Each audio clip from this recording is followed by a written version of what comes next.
Imagine you're told that you're having a family meeting. It sounds a little scary and kind of like you're being summoned, right? Well, we are here to tell you that having a family meeting does not have to be scary. And in fact, it can be very valuable and add deeper connection with you and your family. Stay tuned for more tips and tricks on having a family meeting.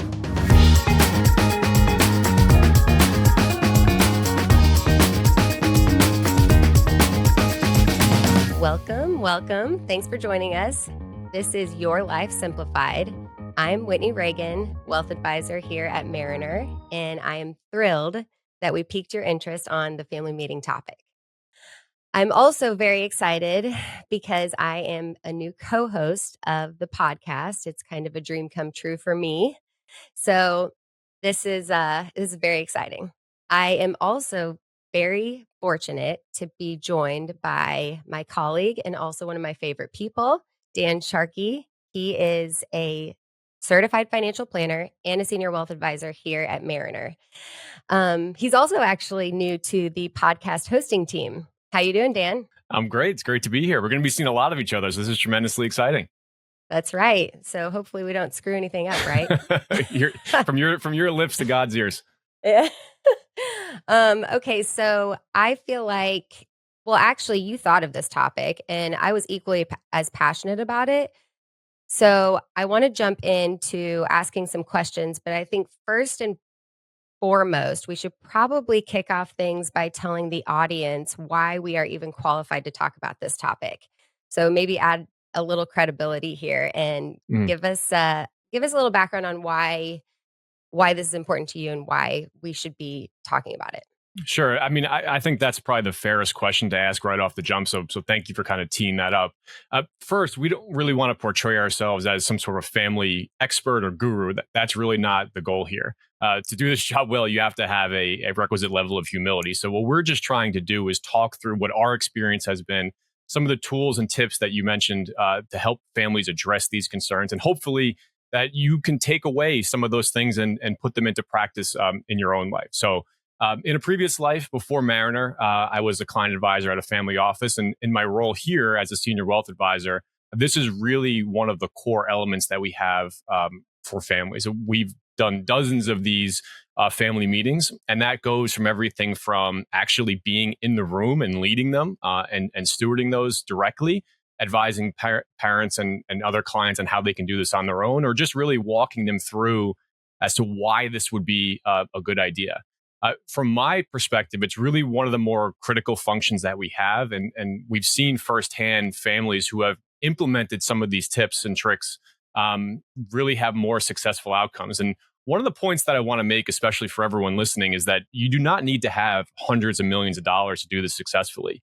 The amount of wealth is really an irrelevant point here. It's really more about ensuring that we have these open lines of communication and that you can do these things with your own family to make sure that you get a better outcome. So very similar to all the kind of sophisticated planning techniques that we utilize for all our clients, it doesn't necessarily define you based on a wealth number. Anyone can really do these things, and they're applicable up and down the wealth spectrum. Great. And thanks for those points too. I think that's important to say in the beginning.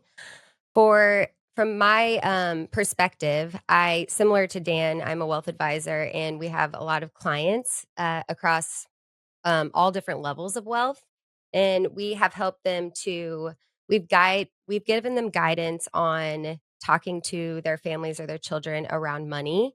We've also prepped some families for just having these family meetings without us, and we've also Mhm. facilitated some family meetings. So we have experience there, but on from my personal life, that's professionally, but personally, I feel like I have some experience also because I'm fortunate enough to be a beneficiary of a large family office, and we have over 60 family members spanning across 4 generations. As you can imagine, Dan, 60 people and 4 different generations, Mhm. that adds some complexity, and there's just a lot of things to navigate with that. So there's a lot of differences of opinion. There's different ways of communicating. I mean, think about the youngest generation versus the oldest generation. There's Right. also vastly different geographical locations. So we've had to navigate a lot, and it's just been really awesome to see. how our family has grown and evolved, and we've changed the different services and things that we offer to our family to meet the growing needs of our family. So I think my experience there has helped me to understand the importance of having a family meeting, and I've also been the recipient of that phrase, "We're having a family meeting," and I thought I was in trouble, Right. but I realized that it's actually really powerful to have a family meeting, and it's amazing that you have a family member that is, that cares that deeply that they wanna share and be transparent about money with you. And it doesn't need to be like being called to the principal's office. I think oftentimes people have a misunderstanding or a misconception about what we're really trying to accomplish. So we're going to talk more about those themes right now, but it's really important to know that this is need to be viewed as a positive slant. This is not a no negative connotation to it. It's really more about building those connections across generations, and you're a perfect example of it. In 4 generations spread out geographically, I'm sure as we've all evolved and as you have that wide of a gap between kind of the oldest and the youngest, it spans the political spectrum, religious spectrum. There's a whole bunch of views that are encompassed in there. But by doing some of the things that we're going to talk about today, you can really bridge those gaps and really ensure that everyone has a successful outcome in the end. Absolutely. So I think that I'm glad that we talked about our experience first because I feel like that helps build a little credibility. And now that we got that out of the way, I want Hmm. to start with a question around the type of meeting that we're talking about. Hmm. Are we Maybe we can explain what this type of meeting is because you might be thinking family meeting. Are we talking about what's on the calendar this week? Are Hmm. we doing a weekly meeting? What type of meeting are we Right. talking about? Yeah, it's a great question, and defining the purpose allows you to establish the foundation. And I think having that scope is really important. So let me just start off by saying what this is not. This is not where we're going on vacation, talking about meals for the week, kids' practices, all the things that when you run your normal household come up on a for parents. We both have 3 kids. These things come up all of the time. That's not what we're talking about. The fact that we're having lasagna on Wednesday is not an area that we're gonna focus on. So what are we talking about? Well, what we are advocating for specifically is figuring out how to talk about your wealth, your values, and your goals with your broader family.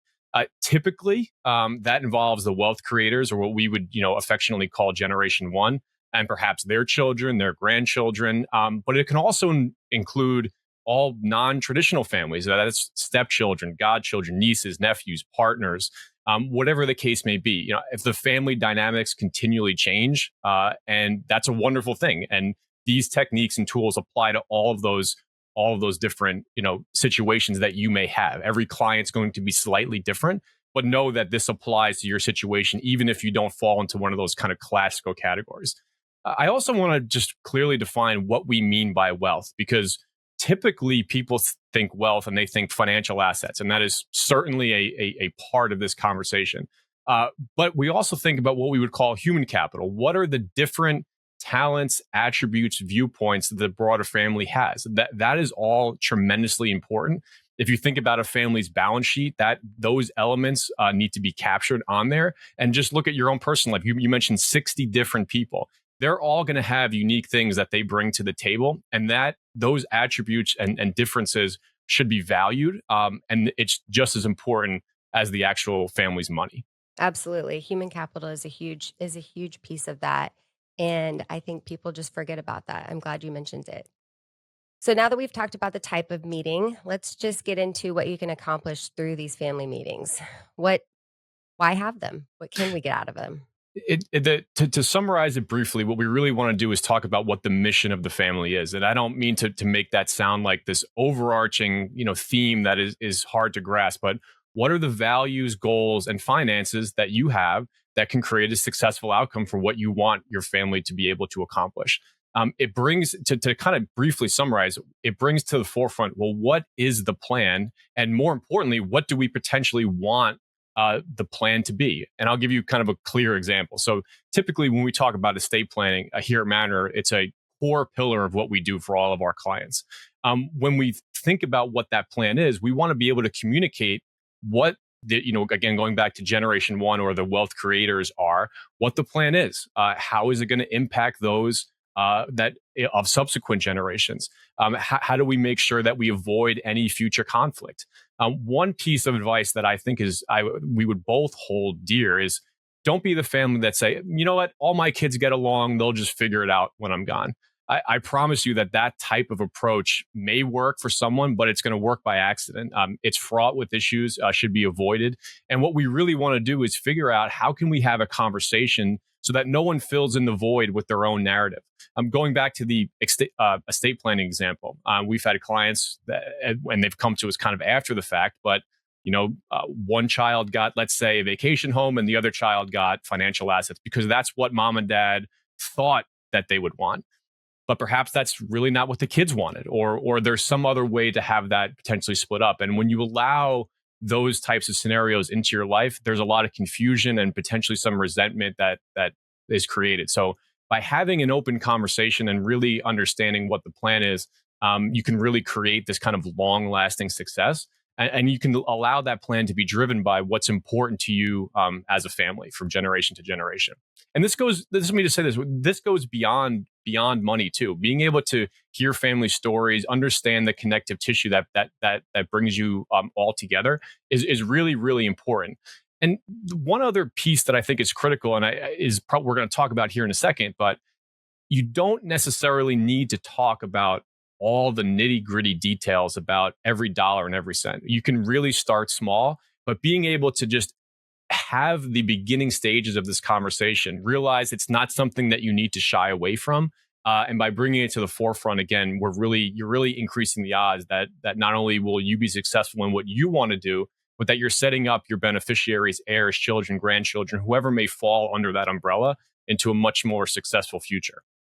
Wow, you covered a lot of ground with that response, and I don't even know what to actually highlight here because I think you really summed it up so perfectly talking about how you definitely wanna start with values and you wanna keep open lines of communication. You wanna hear everyone's voices and make sure everyone in the family is valued and leaning into each person's strengths. Mhm. And also not making assumptions because that gets us all into trouble.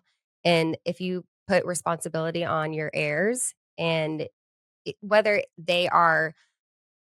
they're receiving some kind of benefit, like a family home, like what you were talking about, or if they're actually responsible for being durable power of attorney or Mhm. healthcare power of attorney, those types of responsibilities need to be talked about. And that is exactly what we're saying here is just to be transparent and have these open lines of communication.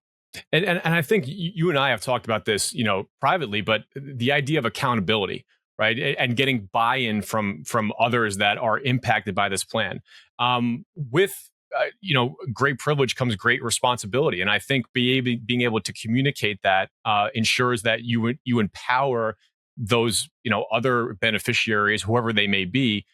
To understand what their roles and responsibilities are. This all can be done positively. But what we're really suggesting is that by bringing these things to light, you don't need to hide from them. You don't need to run from them, and you need to have an honest conversation. And the families that do that, I sound like a parrot, but they really do have more successful outcomes. I mean, one thing that I would ask you is. You mentioned four generations in the same room. How do you navigate those generational shifts? And I would imagine that if you look across the age differences and again some of the other viewpoints, whether they're socially or whatever have you, they're very different. So how do you address those gaps? So. Great question. Navigating different generations is um it had it has its challenges, but I think something that we've learned in our family is that for one thing, talking about the family history and talking about the origins of wealth is really it's really important to me and it's really important to our family because I think that understanding where you came from and the wealth that's been generated, where that's come from, it really helps you to feel grateful and practice gratitude. On the younger generation side, we've also come to realize that younger generations have a very big emphasis on impact and meaning and, like, where their dollars are going. Mhm. They want to make that meaningful for them. So, understanding how the younger generations want to use their money and understanding their um, how their giving is impacting the world around them. So I think that's just something that we've kind of come to realize with it within our family and tried to lean into some of those strengths of the different generations. It's a great point and something that everyone should think about. I wanna ask one last question before we close out, and I just wanted to ask you when should families start thinking about actually having this family meeting? Is there a right time or a right place type of thing? It's a great question, and to be candid, there's no one size fits all approach. I think you have to have as a parent, if that's the mold of the family, a very honest conversation about when you think your kids are ready. Typically, we see either late in college or when they become kind of full fledged adults, is that the level of maturity, education, focus on kind of developing their own path in the world. That's usually the time that this is introduced. But some clients have children, for example, that espouse that maturity level much earlier. It really is custom to you, and you have to have that honest conversation. What I would suggest is that we've often found that the second generation has a greater aptitude to absorb these things if they really feel like they're being brought into the fold sincerely. So don't kind of underestimate that element of it. And I think you can really determine when this will be. But typically we would see early 20s is the time that you can do this. And I just want to reiterate one earlier point that I made.